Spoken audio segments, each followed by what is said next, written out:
ጣፍ መስመር ምዝራ ወጋ እተወታትኩም በመቅናስ ምህርትኩም ክወስኽ ዝገብር እዩ ቅድሚ በመስመር ምዝራእና ምሕራስን ምልስላስን ምጉልጓልን የድል በመስመር ንምዝራእ እዞም ቀጺሎም ዘለው ምቕራብ የድሊ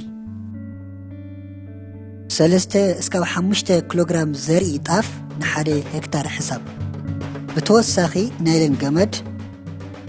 እንጨይቲ ሽኻል 10 ሰንቲሜትር ቁመት ዘለዎ እንጨይቲ ዳፕን ዩሪያን መዳበርያ ነቲ ከባቢ ብዝተቐመጠ ዓቐን መሰረት ምድላው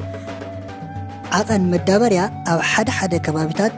100 ኪሎግራም ዳፕን 100 ኪሎግራም ዩሪያን ንሓደ ሄክታር እዩ ንዝበለጸ መረዳእታ ገበራት ኣብ ከባቢኦም ዘለው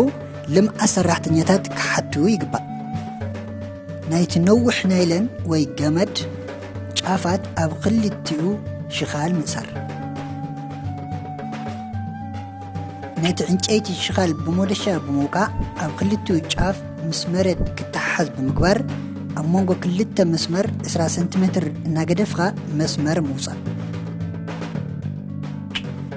እዚ ሽኻል ኣብ ክልቲኡ ጫፍ ናይቲ ግራት ምዃኑ ምርጋጽ እቶም ገመዳት ካብ ጫፍ ናብ ጫፍ ምስተገተሩ ተማዓዳደውቲ መስመራት ይፈጥሩ ነቲ ገመድ ዝፈጠሮ መስመር ተኸቲልካ ብመውካዓቲ ካብ 3 እስካብ 4 ሰንቲሜትር ነግሒ ምውፃእ ቅድሚ ዘርኢ ምዝራእና ዳብ መዳበርያ ኣብቲ ዝወፀ ነግሒ ብመስመር ምውሳኽን ብቐሊል ሓመድ ምሽፋንን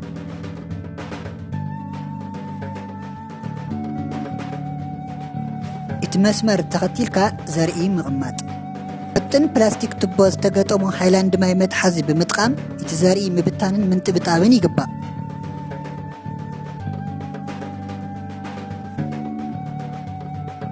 ነቲ ዘርኢ ካብ 2 እስካብ 3 ሰንቲሜትር ብዘይበልጽ ዕምቀት ብሓመድ ምሽፋን ምኽንያቱ ብዙሕ ሓመድ እንተተሸፊኑ ምብቃል ስለ ዝኽልኽሎ እዩ ቀዳማይ ዘሎ ዘርኢ ጣፍ ብዕምቆት ተዘርኢ ነይሩ ክበቅል ግን ኣይከኣልን ስለዚ እቲ ዘርኢ ባኺኑ ማለት እዩ ኣብ የማናይ ገጽ ካብ 2 እስካብ 3 ሰንቲሜትር ዕምቀት ተዘሪኡ ዝነበረ ጣፍ ብግቡእ ክበቅል ክኢል እዩ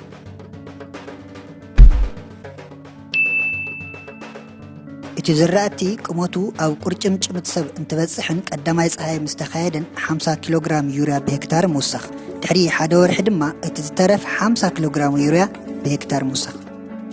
بمسمر مزرع كبتنا مزرع بزح تقمله زد ليك عقن زرعي كاب 11 إيديو مغنياتو ببهلاو انت زرع زد العقن زرعي كاب 3 5 كيلوغرام بهكتاري إذا مالت كاب زرعي بزح نترف مهلانا زرعي بمسمر انت زرعتي زبالز أخويني عبي زباخن مدابرياون وحدي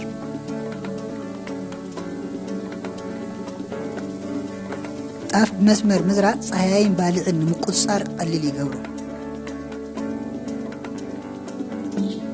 كاب كل نلعلي مرتي أزيك وسخ يقبر إذا مالت زرعتها زلعل مرت طاف نبع الخان نسدرا خان هبه كمالتي بتوسخي طاف مسمر انت زرع وحد زاري سلا تتكم نزاري طاف كوز زنبره جنزب